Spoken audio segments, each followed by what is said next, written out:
नमस्कार। आज अमरावती में घटी घटना ने अमरावती ही नहीं पूरे देश को झकझोर कर रख दिया है। शासन प्रशासन के सारे दावे आज फेल होते नजर आए। आरोप प्रत्यारोप और उसके बीच राजनीति ये सब चल रहा है। क्या हुआ, हमारे साथ में हमारे प्रतिनिधि है वहां पर, आइए जानते हैं उनसे। नितेश, आज जो घटना हो गई, दुखद घटना हो गई, जो नहीं होना चाहिए था, हो गया है। इसका क्या कारण है? कुछ अभी वहां पर जितने लोग आए, चर्चा हुई, कुछ कारण मालूम पड़ा। क्या है आखिरकार ये घटना क्यों हुई? यहाँ पर कल बीती रात 3:30 बजे के दौरान अचानक नवजात शिशु कक्ष, जो स्त्री रुग्णालय में चौथी मंजिल पे कक्ष है, वहां पर वेंटिलेटर स्फोट होकर आग लगी।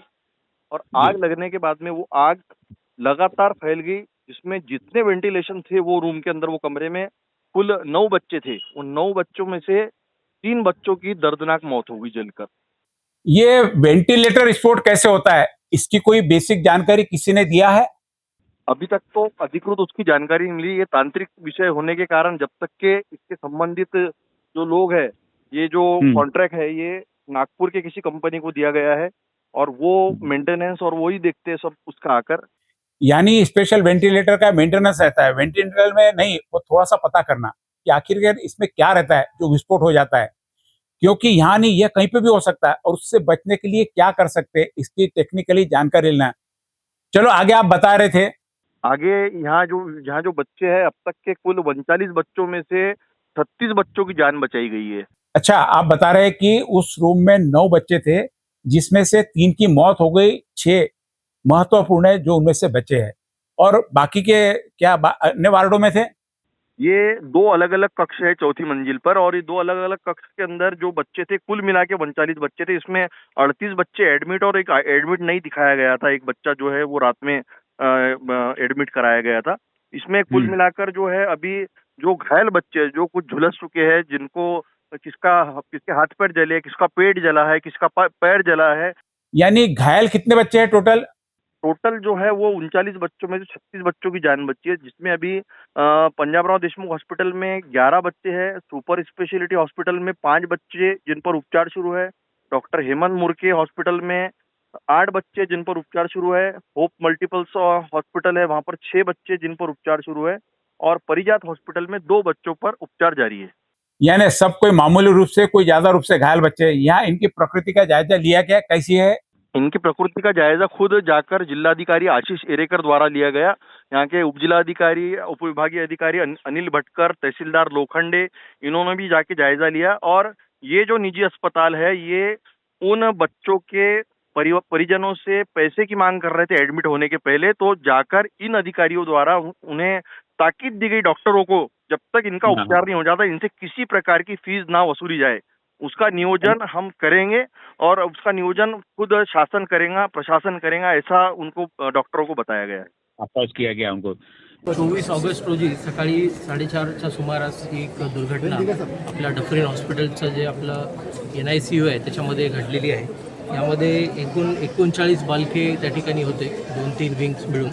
त्यामध्ये 3 बालकांचा या सर्व आगीच्या दरम्यान आणि जे धूर त्याच्या पश्चात झाला आगीच्या, त्याच्यामध्ये मृत्यू झाला आहे। आणि 36 बालकांना आपल्याला तिथून रेस्क्यू करण्यामध्ये त्या ठिकाणी यश आलं। त्यामध्ये जे 36 बालकं आहेत, त्या आता वेगवेगळ्या आपण हॉस्पिटलमध्ये रेफर केलेले आहेत। त्यामध्ये PDMCमध्ये 11 मुले आपले सध्या त्या ठिकाणी ॲडमिट आहेत। सुपर स्पेशालिटी हॉस्पिटलमध्ये 5 आहेत, बुरके हॉस्पिटल येथे 8, होप हॉस्पिटल येथे 6, पारिजात हॉस्पिटल येथे 2 आणि 4 बालकांना आपण त्यांच्या मातांसोबतच त्या ठिकाणी ठेवलेलं आहे। जे 36 बालकं आहेत त्यांच्या पूर्ण तब्येतीवर आपण आता पूर्ण लक्ष ठेवून आहे आणि सर्व हॉस्पिटल्सला आम्ही बोलणं झालेलं आहे आणि काही 3 हॉस्पिटलला तर आमच्या व्हिजिट्स पण झालेल्या आहेत आणि त्यांना आम्ही सूचना दिलेल्या आहेत की कुठल्याही प्रकारची फीस ही या मुलांच्या पालकांकडून आकारायची नाही। विनामूल्य हे त्या ठिकाणचं त्यांना इलाज करायचा आहे। त्याचं काय प्रोव्हिजनिंग करता येईल ते आम्ही त्या ठिकाणी करू, पण त्या बालकांचे जे पालक आहेत त्यांच्याकडून कुठल्याही प्रकारची फीस आकारू नये अशा पद्धतीच्या सूचना त्यांना देण्यात आलेल्या आहेत। आज माननीय आरोग्यमंत्री महोदय यांची सुद्धा दुपारी अमरावती येथे भेट दौरा त्या ठिकाणी आयोजित आहे ते सुद्धा त्या ठिकाणी अधिक जे काही आणखी शासनातर्फे याच्यात मदत होऊ शकते त्याच्याबद्दल ते आपल्याला सांगतीलच. ज्या वार्डात ही आग लागली होती त्या वार्डात एकूण किती मुलं होते आणि किती मुलांना बाहेर काढलं? ज्या ठिकाणी नेमकी आग लागली त्या ठिकाणी व्हेंटिलेटरवर एक मुलगा आणि त्याच्या बाजूला 8 वॉर्मर्स असे 9 मुलं त्या ठिकाणी आपले होते. आणि जे व्हेंटिलेटरवर जो मुलगा होता आणि त्याच्या बाजूला जे आणखी एक बालक होता असे 2 आणि आणखी एक तिसरा 3 जणांचा त्या ठिकाणी मृत्यू झाला त्या वॉर्डमधल्या आणि 6 मुलांना आपण तिथून बाहेर काढले. सर व्हेंटिलेटर ऑडिट झालं नव्हतं का, काय माहिती आहे? मी आता तेच डॉक्युमेंट्स चेक करत होतो. तर त्याचे जे वेगवेगळे पॅरामीटर आहेत काही समजा वॉर्मर्स असले तर त्याची कॅलिब्रेशनची डेट आहे तर ते सगळं त्या ठिकाणी झालेलं आहे. फक्त याच्यामध्ये आता ती जी कंपनी आहे शिलर कंपनी याचा जो पुरवठा आपल्याला झाला होता पुरवठादारकाला पण नागपूरहून आम्ही बोलवलेलं आहे. त्यांनी पण त्याचं जो इक्विपमेंट आहे त्याचं एक प्रकारचं ॲनालिसिस करावं कारण असंच एक घटना 2023मध्ये पण इथे रिपोर्ट झालेली आहे. त्यामुळं वारंवार जर असं होतं आहे आणि इक्विपमेंटमध्ये काही त्या ठिकाणी फॉल्ट आहे का हे चेक करण्यासाठी आम्ही त्यांनाही बोलवलेलं आहे. आमची पोलिसांची फॉरेन्सिकची टीमही सकाळी त्या ठिकाणी येऊन गेली. आम्ही सगळे जे माहिती आहे एक प्रकारची आपण म्हणता येईल जसे सर्टिफिकेशन्स म्हणा किंवा काही आपल्याला फॉल्ट व्हिजिबली दिसतो आहे का या सगळ्या माहिती आम्ही घेतो आहे आणि पूर्ण याच्यामध्ये चौकशी ही डिटेलमध्ये केली जाईल आणि त्याच्यानंतर याच्यामध्ये आपल्याला निष्कर्षापर्यंत पोहोचतं. सर फायर ऑडिट सर ज्यावेळी फायर झालं त्यावेळी फायर फॉगर्स जे आहे सर एक मिनिट फायर फॉगर्स सुरू झाले नव्हते. फायर फॉगर्स सुरू झाले नव्हते त्यामुळे आग जे आहे ते मोठ्या प्रमाणात वाढमध्ये पसरल्याचं बोललं जात आहे. फायर ऑडिट हे दरवर्षीप्रमाणे याही वर्षी त्या ठिकाणी त्यांनी अप्लाय केलेलं आहे. आता ते एक एजन्सी नेमणूक करून त्याचं ते फायर ऑडिट करत असतात. आणि राहिला प्रश्न त्या जे स्प्रिंकलर्स जे चालू नाही फॉगर्स फॉगर्स किंवा स्प्रिंकलर जे चालू नाही झाले तर आताच जे PWD इलेक्ट्रिकलचे पण कार्यकारी अभियंता आहेत त्यांनी सांगितले की नॅशनल बिल्डिंग कोडच्या अनुसार जे ऑपरेशन थिएटर म्हणा किंवा आपले जे अशा पद्धतीची जी NICU आहे त्याच्यामध्ये आपण हे जे स्प्रिंकलर्स आहे ही सिस्टीम त्या ठिकाणी लावत नाही. आणि आपण जे एक प्रकारचं मॅन्युअली आपण फायर एक्सटिंग्विशर जे वापरतो आपले जे CO2चे तेच आपण त्या ठिकाणी वापरत असतो असं त्यांचंही हे आहे. पण ज्या अर्थी आता आपण तिथे सिस्टीम लावलेली होती आणि ती योग्य वेळ काम नाही केली तर त्याची पण आपण चौकशी त्या ठिकाणी करणार आहे. पण ही वस्तुस्थिती आहे की ते स्प्रिंकलर सिस्टीम काम नाही केलं. पीडित कुटुंबाला काही मदत मिळणार शासनाकडून? इथेच आपल्याला सांगितलं माननीय आरोग्यमंत्री महोदय यांचा दुपारी आता दौरा आहे. मी माननीय पालकमंत्री महोदयांशी पण बोललो त्यांना पण या सगळ्या बाबतीमध्ये ब्रिफिंग दिलेली आहे. आणि आता मी एवढं निश्चित सांगतो की जे बालक आपण वेगळ्या हॉस्पिटलमध्ये शिफ्ट केले त्यांना कुठल्याही प्रकारचं जे चार्ज हे ते हॉस्पिटल करणार नाही त्याच्याबद्दल मी आता अधिकृतपणे आपल्याला सांगतो.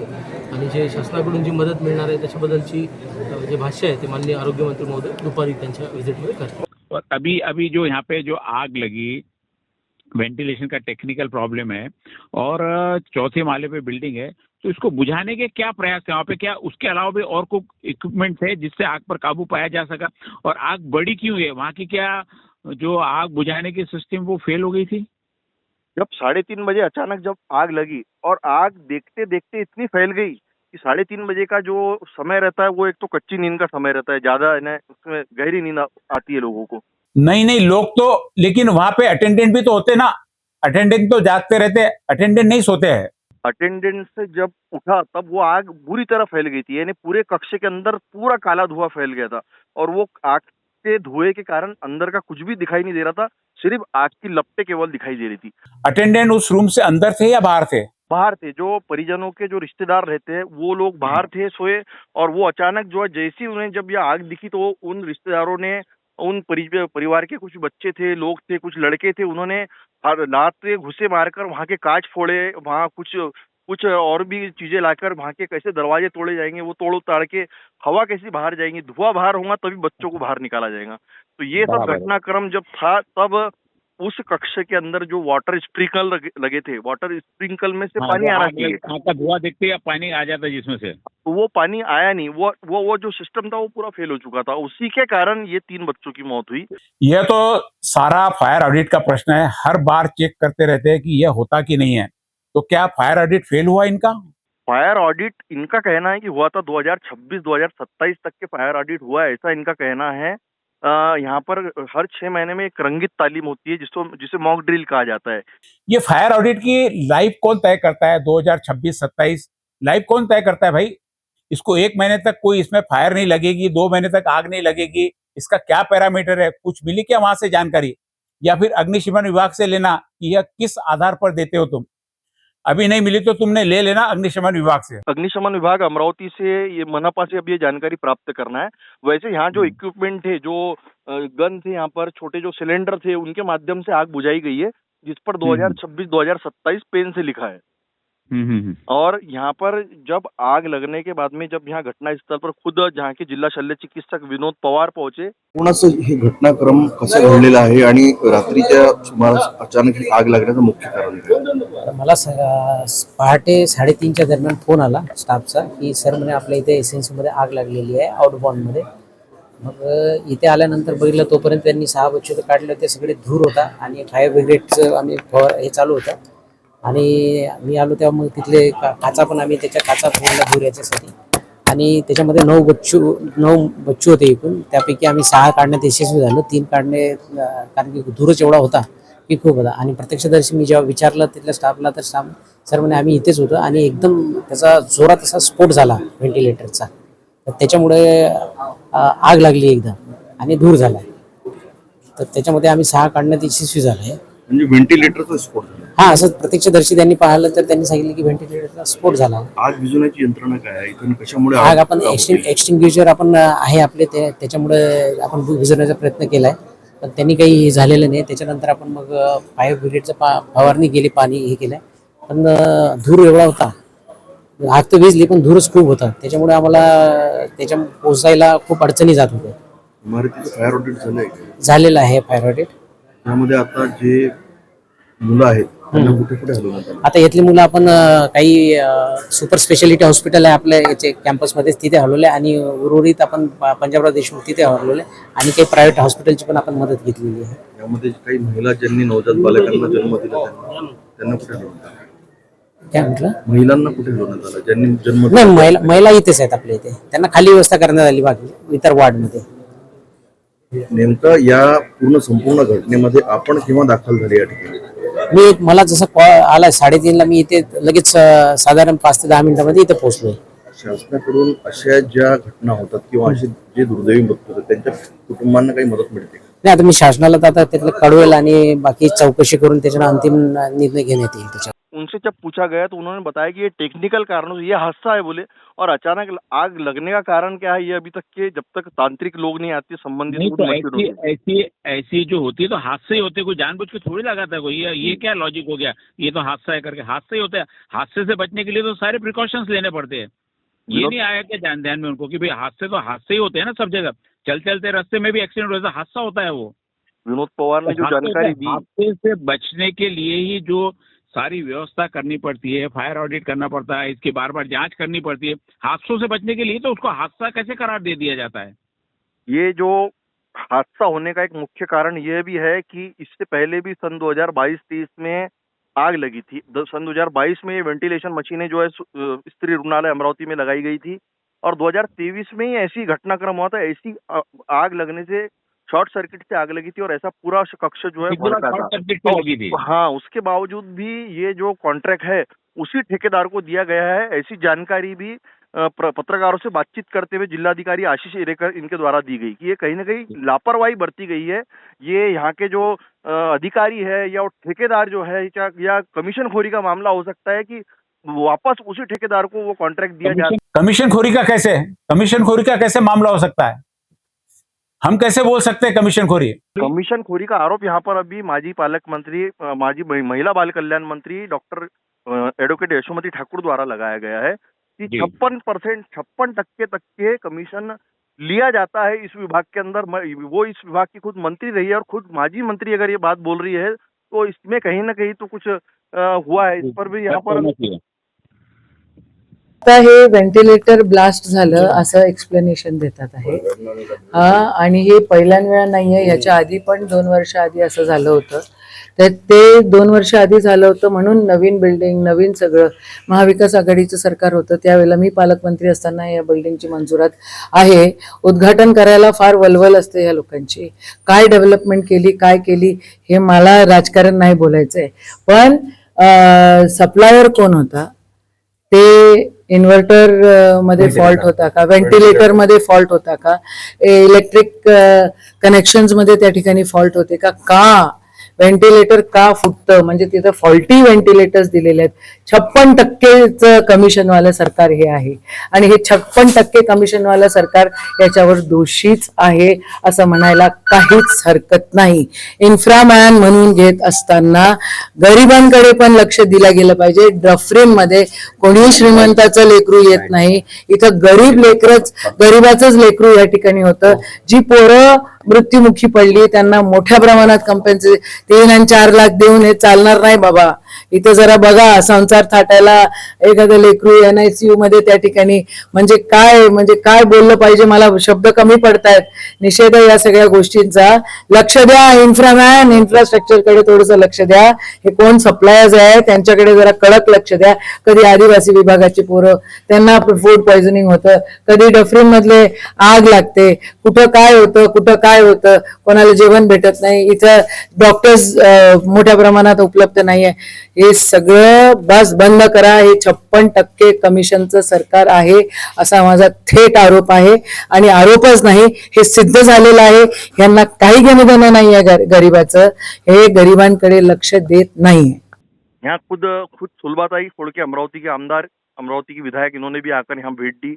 उन्होंने जायजा लेकर जो पीड़ित परिवार है उन्हें कैसी मदद दी जाएगी सरकार की तरफ से उस बारे में भी आरोग्य मंत्री डॉक्टर प्रकाश आंबेडकर इनसे बातचीत की गई. प्रकाश आंबेडकर जो है दोपहर में 3 बजे यहाँ पर आने वाले हैं. ही फार मोठी अमरावतीसाठी फार मोठी दुर्घटना आहे. आम्ही म्हणतो की बा जे गरीब पेशंट आहे त्यांच्या मुलांना जेव्हा खऱ्या अर्थानं दिक्कत होते, त्यांना ICU मध्ये येत असताना प्रायव्हेटमध्ये परवडत नाही, म्हणून आपण अमरावती शहरामध्ये एवढं मोठं आपण हॉस्पिटल उभं केलं. ICU सुद्धा या ठिकाणी आपण फार मोठ्या प्रमाणात निर्माण केलं आणि तिथून त्या अर्थानं हे काम चालू होतं. या ठिकाणी फायर आणि इलेक्ट्रिकचं कामचं सुद्धा आपण पूर्ण चेकिंग करून आपल्या ताब्यात घेतलं होतं. परंतु इलेक्ट्रिकचं काम असल्यामुळे या ठिकाणी व्हेंटिलेटर कसं फुटलं या चौकशी नंतरच आपल्याला, कारण इलेक्ट्रिकचा बिघाड असल्यामुळे या ठिकाणी दुर्दैवी घटना झाली आहे याचं मी समर्थन करत नाही, परंतु कशामुळे झालं याची सुद्धा निश्चितच चौकशी केल्याशिवाय राहणार नाही. ताई साहेब, जे पीडित परिवार आहे त्यांच्या कुटुंबाला काही मदत मिळणार? मी आता सन्माननीय आपले मंत्री महोदय यांच्याशी बोलून त्यांच्यासोबत चर्चा करून त्यांना आर्थिक मदत काय करता येईल यासाठी प्रयत्न केला. यामध्ये जे मुलं भरती आहे PDMC मध्ये, होप मल्टिपल मध्ये, परिजात मध्ये, या मुलांना पैसे मागत हॉस्पिटलवाले नाही, त्या संदर्भात सुद्धा मी त्या हॉस्पिटलशी बोललेलं आणि त्या जे मुलं आहेत त्यांना आपल्याला शासनाकडनं कसं आपल्याला त्यांचे पैसे कमी करता येईल किंवा त्याला डॉक्टरशी बोलून त्यांना आपल्याला कसं त्यांच्याकडनं पैसे घेणार नाही याची कारवाई करेल. शेवटचा प्रश्न, यशोमतीताई ठाकूर माजी पालकमंत्री यांनी आरोप लावला आहे की 56%चं कमिशन खोर सरकार आहे आणि यामुळे अशा निष्कृष्ट दर्जाची कामं होतात म्हणून ही घटना झाली. हे विरोधकाचं कामच आहे ना, कारण शेवटी चांगलं काम चालू असताना एखाद्या वेळेस अशी घटना घडली त्याच्यात राजकारण करू नये. माजी मंत्री महोदयांना विनंती आहे की याच्यात राजकारण न करता ही लहान मुलांचे जीव गेलाय, या लहान मुलांच्या जीवांप्रती आणि या काय घटना झाली याची चौकशी करून खऱ्या अर्थानं चौकशी करायला पाहिजे. त्यांना आपण आपलं मानसिक बल दिलं पाहिजे, पण राजकारण करून चालणार नाही ना. घटना घडून गेलेली आहे, राजकारण करणारे राजकारण करते, इतकं खालच्या दर्जाचं राजकारण बरोबर नाही आहे. आपण या ठिकाणी जे काही आता 3 मुलं तर गेले, बाकीचे जे मुलं आपण इतर भरती केल्या त्यांना आपल्याला कसं सहकार्य करता येईल आणि जे 3 कुटुंब खचलेले आहेत त्या 3 कुटुंबांना कसा आधार देते यासाठी आपण प्रयत्न करायला पाहिजे. अमरावती में 11 आमदार है. कितने आमदारों ने उपस्थिति की, कितने ने इस प्रक्रिया पर आगे की कार्रवाई के आदेश दिए? घटना होने से लेकर रात 3:30 बजे से लेके अब तक जो समय हो रहा है, अब तक के केवल एक विधायक, अमरावती की विधायिका सुलभाताई खोड़के के अलावा यहाँ एक भी विधायक नहीं आया है, ना कोई भी विधान परिषद का सदस्य आया है. अमरावती जिले में 2 सांसद है, एक राज्यसभा के सांसद है, एक लोकसभा के सांसद है. वे दोनों सांसद भी यहाँ नहीं पहुंचे अब तक. अब यह महानगर पालिका का भी मामला आता है. इसमें फायर ऑडिट में महापौर ने क्या कहा इस बारे में? महापौर यहाँ पहुंचे ही नहीं अब तक के. महापौर के प्रभाग में आता है यह दवाखाना. महापौर के घर से मात्र 500 मीटर की दूरी पे है अस्पताल है यह. जबकि उस प्रभाग के बाकी नगर सेवक यहाँ उपस्थित थे, बाकी युवा स्वाभिमानी पार्टी के नगर सेवक, उप महापौर सचिन भेंडे ये उपस्थित थे. आज एकदम अत्यंत दुर्दैवी घटना घडलेली आहे. डफरीन हॉस्पिटलची जे ICU वार्ड आहे तिथं ICU शॉर्ट झाल्यामुळं किंवा कशामुळे झालं ते कारण माहीत पडतं, त्यामुळं ती 3 मुलं दगावली आहे. त्या परिवारांना आमच्याकडनं, आमच्या पक्षाकडनं, आमचे आमदार रविभाऊ राणा, आमच्या मार्गदर्शी नवनीतजी राणा यांच्याकडनं सांत्वना द्यायसाठी आम्ही सगळे इथं आलेलो आहोत. आणि उरलेले जे अबोध बालक आहेत त्यांना निरनिराळ्या कुठल्या हॉस्पिटलमध्ये शिफ्ट केलं आहे, त्यांना काय काय इजा पोचली याची सुद्धा चौकशी करून सन्माननीय नवनीतजी राणा थोड्या वेळात जर पोचतात आहे त्यांच्या मार्गदर्शनात आम्ही सगळी कशी व्यवस्था लावता येईल, कशी परिवारांना त्या मदत करतील यासाठी आम्ही सगळे नगरसेवक सगळे पदाधिकारी इथं आलेलो आहोत. शिवसेना की उपनेता खुद प्रीतीताई बन यहाँ उपस्थित थी. अतिशय दुर्दैवी घटना आहे आणि आता मला कळलं आहे की मला वाटतं 3 लहान मुलं गेली.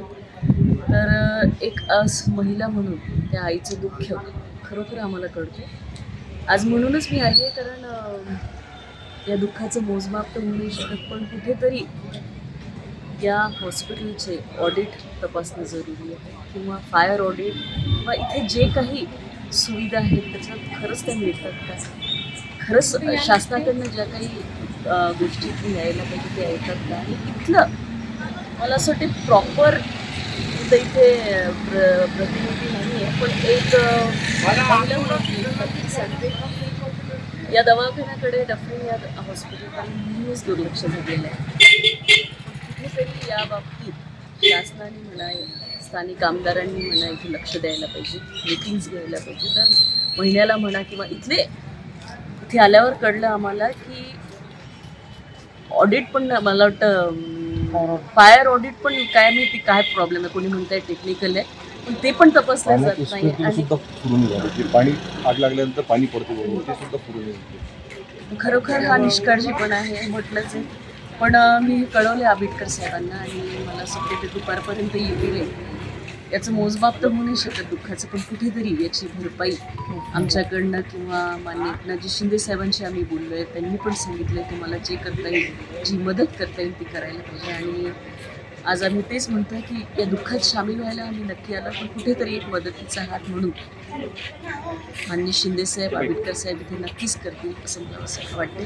पण जास्त फारसं काही बोलत नाही कारण यशोमतीताईंनी सांगितलं की 56% घेणार आहे सरकार आहे आणि फक्त कमिशन घेणं यांचं काम आहे, सरकारचं याकडे लक्ष देणं नाही असं नाही आहे. सरकार आपलं काम करते आणि इथे लक्ष पण देते असं म्हणता नाही येणार. कारण आज जे काही इथे सुरू आहे ते कुठेतरी शासनाच्या भरोश्यावर सुरू आहे आणि शासनाच्या निधीतून हे सुरू आहे. मी असं नाही म्हणत, पण थोडेसे काही लोकांच्या निष्काळजीपणामुळे हे झालं आहे हे नक्की आहे आणि त्याची चौकशी नक्की व्हावी त्याच्यासाठी आम्ही भर देऊ. आणि नक्की जे या गोष्टीमध्ये कारणीभूत आहे त्यांना कुठेतरी निलंबितही करता येईल करावं लागेल आणि ते आम्ही करू याची गरज. आणि खरोखर दुःखाची घटना आहे त्याच्यामुळे इथे राजकारण नाही झालं पाहिजे. त्या महिलांचं दुःख ते जे नवजात शिशु गेले त्याचं दुःख खरोखर खूप आहे, त्याच्यामुळे इथे राजकारण नको असं मला वाटतं. यहाँ खुद पूर्व सांसद नवनीत राणा ने यहाँ दौरा किया, अंदर जाकर सब देखा है. जो लोग इस पर दोषी है, जिनके कारण ये घटना हुई है, जो लोग दोषी साबित होंगे उन पर निलंबन की कार्रवाई करने की मांग भी उनके द्वारा की गई है. जेव्हा मागे जुनी आमची जी बिल्डिंग होती तिथे जेव्हा आग लागली होती तेव्हा आमच्या सगळ्यांचा आग्रह होता की नवीन बिल्डिंग इमारत झाली त्याचं लोकार्पण करून लवकरात लवकर सगळी गोष्टी तिथे सुरू झाल्या पाहिजे. आणि इथे सुरू केल्यानंतर इमारत आमची कार्यकाळामध्ये झाली, सगळं काही खूप सुंदर झालं आहे. पण जेव्हा आता आग लागते आणि फायरची जे गोष्टी असतात ऑडिट झाले आहे का ते पाहावं लागेल. आणि जे स्प्रिंकलर आहे ते का सुरू नाही झाले, कारण आता आपण सगळे पत्रकार सोबत आतमध्ये उभे होतो तर तेव्हा तो एक एक दोन दोन स्प्रिंकलर सुरू होते, त्याची ऑडिट कोण करताय, त्याला मॅनेज कोण करताय आणि का सुरू नाही झाले आणि सिलेंडर आतमध्ये असल्यानंतर ते कसं ब्लास्ट होते ते सगळी गोष्टीची इन्क्वायरी करणं. आणि मी स्वतः मंत्री महोदयशी बोलणार आहे, रवीजी मंत्री महोदयशी बोलले आहे आणि याची इन्क्वायरी 100% होणार आहे. जेही कोणी दोषी असेल त्याच्यावर कडक पद्धतीने कारवाई नक्की होईल. कारण लहान लहान मुलं जे प्री मॅच्युअर्ड असतात, ज्यांच्या वेट बरोबर नसते, जे हेल्थ इश्यूनी जन्म घेतल्यानंतर जे प्रॉब्लेम असतात त्यांना सगळ्यांना असे याच्यामध्ये आपण ॲडमिट करतो आणि त्या 3 लहान मुलांचे जीव जेव्हा जाते तर मी सगळ्यांना एवढीच सांगेन आणि आता मंत्री महोदयशी मी तेच बोलणार आहे, जर कोणी याच्यात चुकीचं आढळलं त्याच्यावर कडक कारवाई आणि त्याच्यावर की त्यांनी काम नाही केला आणि स्प्रिंकलर चालू नाही झाला, फायर ऑडिट जर नाही झाला असेल तर मग त्यांची खेर नाही आहे एवढं लक्षात ठेवा त्यांनी. 1 वर्ष झालं, 1 वर्षापूर्वीच इथे शिफ्ट झालेले रुग्ण, नवीन इमारत असून सुद्धा असं प्रकार होणं म्हणजे किती गंभीर आहे. आणि कारण भंडारामध्ये जी घटना घडली त्याच्यानंतर सरकार अलर्ट मोडवर होतं. प्रत्येक रुग्णालयामध्ये अप टू डेट म्हणजे काहीच झालं तरी पूर्ण यंत्रणा सक्षम झाल्या पाहिजे अशी व्यवस्था करून ठेवलेली आहे. परंतु हे प्रकार समोर आल्यावर काय समोर व्हेंटिलेटर तर सबस्टँडर्ड नाही असं देखील चर्चा होत आहे की निकृष्ट दर्जाचे व्हेंटिलेटर या ठिकाणी आणले असावेत, त्यामुळे देखील हा प्रकार घडला तर नाही. 100% जर कुठेही चुकी असन, व्हेंटिलेटरमध्ये चुकी असन, फायर ऑडिटमध्ये चुकी असन, स्प्रिंगर का नाही चालले त्याच्यामध्ये चुकी असन, आणि ज्यांची जबाबदारी असन, हा खूप सिरियस सब्जेक्ट आहे. कारण गरीब मुलं, परिवारचे मुलं इथे गव्हर्नमेंट हॉस्पिटलमध्ये येतात आणि खूप विश्वास घेऊन येतात की आमचे मुलं जर याच्यामध्ये राहिले तर ते बरे होतील. पण जर अशी घटना होते तर प्रत्येक लोकांचे सरकारी हॉस्पिटलवरनं जे विश्वास उठते ते आम्ही उठू देणार नाही. आणि जर कोणी याच्यामध्ये चुकीचं आढळलं तर नवनीत राणा आहे माझं नाव, त्यांना एकेकाला सोडणार नाही. कारण लहान लहान मुलं 15 दिवसाचे, 4 दिवसाचे, 10 दिवसाचे बाळांचे जीव आज घेतलेले आहे. तर त्यांना जिनके ऊपर अगर दोष आ गया तो उनके ऊपर हत्या का ही ये कलम लगना चाहिए, उसकी कार्रवाई जरूर करेंगे. नवीन रुग्णालय आहे, नवीन रुग्णालयात क्षमतेपेक्षा जास्त रुग्ण उपचार घेत असल्याचं जे आहे ते समोर आलेलं आहे. नवीन रुग्णालयात जर अशी घटना घडत असेल तर जुन्या रुग्णालयांचा काय, असा सवाल या निमित्तानं उपस्थित होतो. माझं म्हणणं आहे नवीन असो जुनी असो, आणि जेव्हा आपलं हॉस्पिटल गव्हर्नमेंटचं आहे त्याच्यामध्ये अपेक्षापेक्षा जास्त जर पेशंट येत असन, बाळ येत असन, लोक येत असन, तुम्हाला जर जपत नसन तर तुम्ही सांगितलं पाहिजे की अजून आम्हाला मोठं पाहिजे, म्हणून त्याच्याकरिता आपण दुसरी सुविधा लावू. पण जीव घेणं आणि बाळांच्या जीवासोबत नाही तर कोणाची जीवासोबत खेळणं हा कोणाचाही अधिकार नाही आहे. झपत नसेल तर पूर्ण यंत्रणांनी सरकारला कळवलं पाहिजे की असं असं आहे, खूप जास्त अपेक्षापेक्षा जास्त इथे रुग्ण येत आहे, तर आम्हाला अजून फॅसिलिटी करून द्या. सरकार करून देण्यासाठी तयार आहे ना, डिपार्टमेंटनी सांगितलं पाहिजे. पण एवढंच आहे, जे आज घटना झाली खूप दुःख देणारी घटना आहे. कारण लहान लहान बाळ, त्यांचा परिवार, गरीब लोक अतिशय गव्हर्नमेंट सरकारी हॉस्पिटलमध्ये येतात ज्यांच्याकडे पैसे नसतात, आणि त्यांच्या मुलांसोबत खेळण्याचं काम हा कोणतेही व्यक्तीचं काम नाही आहे. म्हणून त्यांच्यावर कडक कारवाई आम्ही करणारच. और सरकार से उन पीड़ित परिवारों को ज्यादा से ज्यादा मदद दिलाने की बात कही है. प्राथमिक नजर में राजनीतिक लोगों का क्या कहना है? वहाँ पे राजनीति कर रहे हैं या सही में कुछ चाहते हैं कि ऐसी घटना होने के बाद में ही आँख खुलती है? यहाँ पर जिस प्रकार यहाँ सबसे पहले ये घटना देखने के लिए अगर कोई लोक प्रतिनिधि अमरावती जिले से पहुंचा होगा तो सबसे पहले पूर्व पालक मंत्री, कैबिनेट मंत्री रही, महिला बाल कल्याण मंत्री रही एडवोकेट यशोमती ठाकुर घटनास्थल पर पहुंची और उन्होंने सब देखकर इसका जायजा लिया. फिर सब पूरे पत्रकारों को इसके बारे में पूरी जानकारी दी और सब यहाँ पूर्व महापौर, विरोधी पक्ष नेता विलास इंगोले यहाँ पहुंचे, डॉक्टर सुनील देशमुख यहाँ पहुंचे, पूर्व पालक मंत्री, और यहाँ उनके द्वारा जब बताया गया कि यहाँ पर किस प्रकार से 56% तक के कमीशन खोरी होती है और ये सब जो सरकार है देवेंद्र फडणवीस की सरकार पर उन्होंने जो है इस यंत्रणा के बारे में दोष लगाया कि इस यंत्रणा के लिए सरकार जिम्मेदार है. अत्यंत दुर्दैवी अशी घटना आहे. मी पोचायच्या पहिले माजी पालकमंत्री यशोमती ठाकूर, विरोधी पक्षनेते विलास इंगोले ऑलरेडी आलेले होते आणि त्यांनी जी पाहणी केली त्याप्रमाणे जी ऑथेंटिक न्यूज आहे, आता ती किती खरं माहित नाही, तर 3 लहान मुलांचा मृत्यू झालेला आहे आणि शॉर्ट सर्किट जे व्हेंटिलेटर्स मध्ये झालं त्याच्यामुळे हा मृत्यू झाला असं एकंदर लक्षात आलेलं आहे. ही अत्यंत दुर्दैवी घटना आहे आणि हा निष्काळजीपणा, शासनाचा, आरोग्य विभागाचा निष्काळजीपणा याच्यासाठी दोषित आहे. याच्यापूर्वीही 3 वर्षापूर्वी, 4 वर्षापूर्वी अशीच घटना घडली होती आणि तेव्हाही मृत्यू झाले होते. पण त्या घटनेनंतरही नवीन बिल्डिंग केल्यानंतर सुद्धा लोकांची गैरसोय आणि मृत्यू काही थांबलेले नाहीत. मला असं वाटतं की शासनाची अनास्था अत्यंत दुर्दैवी आहे. गोरगरिबांकडे लक्ष देण्यापेक्षा दुसरीकडेच त्यांचं लक्ष आहे आणि जसं यशोमतीताईंनी सांगितलं आता की सगळी टक्केवारी जे व्हेंटिलेटर आहे ते चांगल्या दर्जाचे होते का, कारण की आपल्याला असं आहे की जेव्हाही शॉर्ट सर्किट होतं पहिले LCB पडते आणि जसं काही मुलं इथून शिफ्ट करण्यात आली आहे, PDMC ला शिफ्ट केलं आहे, होपला, बुरके हॉस्पिटलला, तिथे पैसे मागून दे. आता त्या लोकांचे पैसे असते ते पहिलेच तिथे गेले असते, ते कशाला फ्रीमध्ये ट्रीटमेंट घ्यायसाठी आले असते किंवा हे आले असते. तर अत्यंत त्याला काय म्हणतात दुर्दैवी घटना आणि शासनाचं त्याकडे दुर्लक्ष, प्रशासनाचं दुर्लक्ष, प्रशासनाची अनास्था याच्यामुळे ही प्रकार घडलाय. एकूणच जे पीडित परिवार आहे यांना काही नाही, आम्ही तर चौकशीची मागणी करणार आहोत आणि शासनाने 10-10 लाख रुपये त्या पीडितांच्या आई वडिलांना द्यावे अशी मागणी आम्ही करणार आहोत. उच्च स्तरावर याची चौकशी व्हावी आणि ही दुर्घटना पुन्हा वारंवार दुसऱ्यांदा घडली, पुन्हा वारंवार घडू नये याच्यासाठी आमचे प्रयत्न राहणार. आपण स्वतः जिल्हाधिकाऱ्यांसोबत बोलले आणि काय त्यांनी म्हटलं की जे आता भरती नाही, आता मला वर सांगण्यात आलं की फायर ऑडिट झालंय. खाली उतरलो ज्यावेळेला विरोधी पक्ष नेत्यांनी त्या ठिकाणी महानगरपालिकेमध्ये इन्क्वायरी केली तेव्हा कळलं की फायर ऑडिट एक्सपायर झालेलं आहे. मग एक्सपायर फायर ऑडिट झाल्यानंतर ऍडमिनिस्ट्रेशन झोपलं होतं का? हे जे सत्तेत आहेत ना, माझी दहीहंडी तुझी दहीहंडी याच्यात बिझी आहे. पण हे इथं लक्ष देण्याची गरज आहे. इन्फ्रामॅन अरे कसलं नॅरेटिव्ह इन्फ्रामॅनचं? काय भानगडी आहेत या भानगडी बंद झाल्या पाहिजे. गरिबाचं कडे तुम्ही लक्ष दिलं पाहिजे. जे नॉन इश्यूला इश्यू करताना ते बंद सारा. सरकारमध्ये बसल्यानंतर गोरगरीब जनतेचं जनता सरकार मायबाप असते ना, मग त्याची काळजी घ्या की. ते नाही घेत आहे. 56% कमिशन असंच सुरू आहे. कार्यकाळात ही इमारत झाली आणि मंजुरात झाली तेव्हा आता याला सुरू हे दुःख याचंच आहे की ती जी इमारत होती तिथे NICU मध्ये आग लागली होती.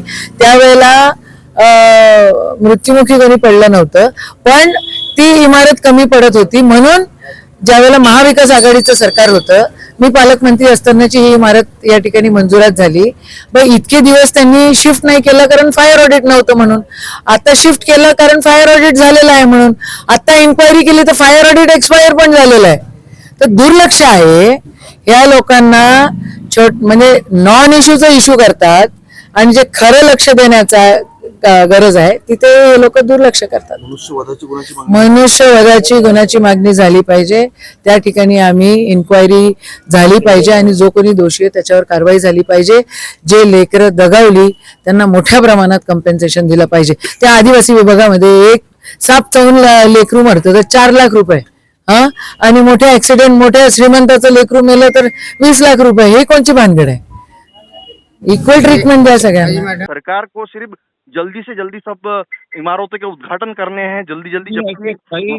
कई इमारतें, कई बिल्डिंग है, ये सारे आग लगने के बाद में ही सारे आरोप प्रत्यारोप होते हैं, इससे पहले नहीं होते हैं. नहीं, कई इमारतें, कई बिल्डिंग, यह सारे आग लगने के बाद में ही सारे आरोप प्रत्यारोप होते हैं, इससे पहले नहीं होते हैं. हमने इससे बारे में रवि राणा से भी बात की, हमने खासदार बलवंत वानखड़े से भी बात की. दोपहर तक पहुंच रहे यहाँ पे, वे बेंगलुरु में मीटिंग में है. रवि राणा से बात हुई तो उन्होंने कहा कि नवनीत अभी आ रही है. उसके बाद हमने पालक मंत्री से भी बात करने की कोशिश की, लेकिन उनका व्हाट्सएप पे मैसेज आया. मुख्यमंत्री से भी बात नहीं हो पा रही है. कोशिश कर रहे हैं कि उनका भी क्या इस पे ये रहता है बोलना कि ऐसी घटनाएं ना हो, उसके लिए क्या उपाय योजना होती है. और शासकीय लोगों की बात की, प्रशासन क्या बोलता है इसमें कि क्या हुआ होगा? वहाँ पे सारे जिलाधिकारी, उप जिलाधिकारी, विभागीय अधिकारी सभी वहाँ पे मुझे लगता है मौजूद है. क्या मनपा आयुक्त वहाँ पे आए हैं? मनपा के आयुक्त भी यहाँ पर पहुंचे हैं. यहाँ पर खुद जो है विभागीय आयुक्त नैना गुंडे यहाँ पर आए हैं. यहाँ पर जिलाधिकारी आशीष एरेकर, डॉक्टर विनोद पवार और यहाँ जो सुपर स्पेशलिटी हॉस्पिटल के डॉक्टर है डॉक्टर अमोल नरोटे, इनकी एक बैठक चालू है. और इस पूरे बारे के अंदर एक उनकी अंदर कक्ष में मीटिंग चल रही है कि ये घटना कैसे हुई है और क्या इसके कारण है, उसके पीछे की उनकी जांच शुरू है. और अभी क्या अगली स्थिति क्या है आगे इसके बाद में? क्या वह अभी भी वहां का स्थान बंद कर दिया? कितने दिन में ठीक होगा वापस यह? क्योंकि लोगों को यह तो रुकेंगे नहीं, वहां पे मरीज तो आना रुकेंगे नहीं. यह कितने दिन में और तैयार हो जाएगा, इसकी कोई जानकारी? क्योंकि लोगों की ये तो रुकेंगे नहीं, वहां पे मरीज तो आना रुकेंगे नहीं. ये कितने दिन में तैयार हो जाएगा, इसकी कोई जानकारी? अभी तो यहाँ ये घटना होने के बाद में यहाँ फॉरेंसिक टीम आई है. फॉरेंसिक टीम अभी वहाँ जिस प्रकार से 3 बच्चों की मौत हुई है, वो फॉरेंसिक टीम जो है उसका टेक्निकल रूप से उसके सभी जो है सबूत उसके इकट्ठा करने का काम कर रही है. जब तक ये आज पूरा दिन भर ये प्रक्रिया चलेंगी और वहाँ के यहाँ के जो संबंधित जो टेक्नीशियन है वो लोग भी, उनको भी कॉल कर दिया गया है, जो भी नागपुर से यहाँ जो पहुंच रहे हैं, जो एक्सपर्ट लोग हैं जिनके तरफ ये ठेका है वेंटिलेशन का, जिनसे मशीनें बुलाई गई है, वो कंपनी के भी लोगों को सूचित किया गया है। वो लोग आने के बाद में अब ये कब तक शुरू होता है ये जानकारी लेना बाकी है।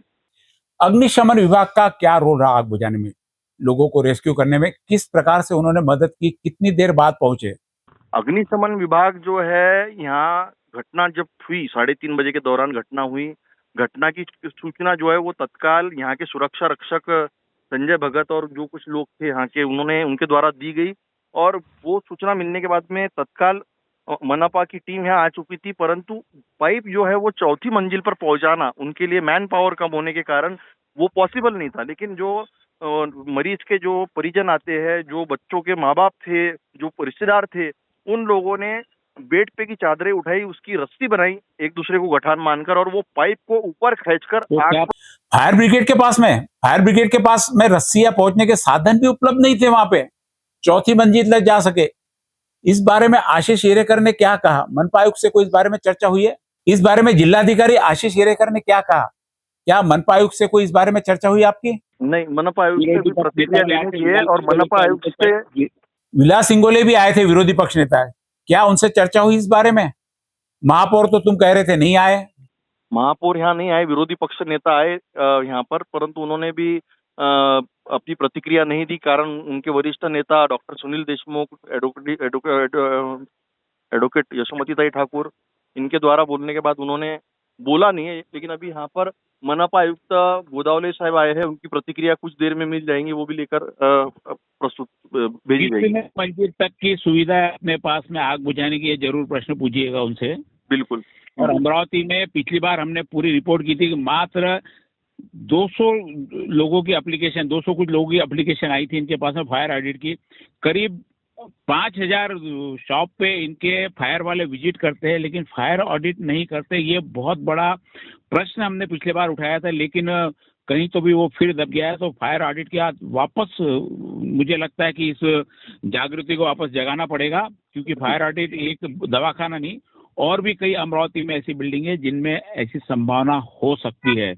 पुलिस डिपार्टमेंट का कैसा रहा सहयोग? पुलिस डिपार्टमेंट से यहाँ पर पुलिस आयुक्त राकेश ओला और डीसीपी श्याम घुगे, डीसीपी यशवंत सोलंके यहाँ दाखिल हो चुके थे। सभी उनके अधिकारी जो है यहाँ, खुद पुलिस आयुक्त इन्होंने अपनी प्रतिक्रिया देते बताया कि घटना के पीछे क्या कारण है उसे हम जांच कर रहे हैं। इस बारे में जो एफआईआर है वो भी उसमें लिया गया है। प्राथमिक जांच क्या होती है, फॉरेंसिक टीम जो है वो भी जांच कर रही है।